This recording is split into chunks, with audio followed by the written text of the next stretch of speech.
The day after the sinking of Glowworm, the British 2nd Destroyer Flotilla was en route to Narvik in northern Norway to make sure that no German troops would land there, and then, on learning that they had already done so, to attack the German transport ships.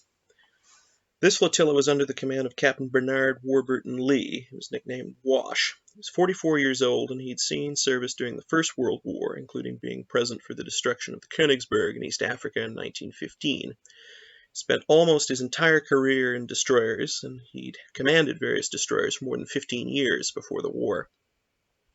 At the entrance of a Fotfjord, which led to Narvik, Captain Warburton-Lee dropped off some of his men to learn what they could about the occupying forces that he'd be going to meet, which turned out to be at least 6 German destroyers and 1 submarine, as well as the transport ships, of course, with the added possibility of mines in the fjord.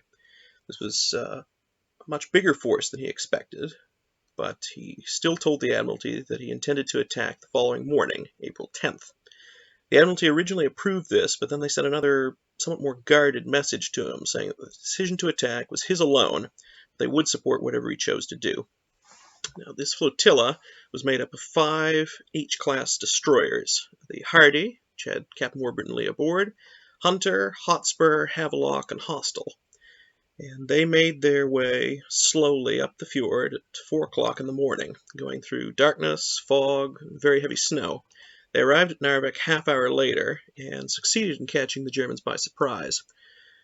The first attack was by Hardy and was quite successful. They sank a destroyer, they damaged 2 more, and they hit several merchant ships. And 2 more of his destroyers followed suit, attacked, while the others guarded the harbor entrance and laid down smoke to protect the flotilla.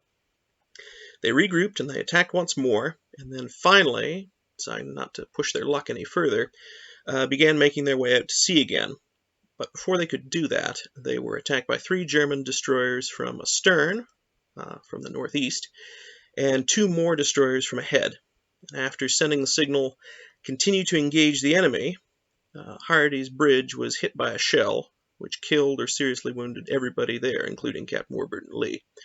She was beached after taking a hit to the engine room, but the captain died on his way ashore.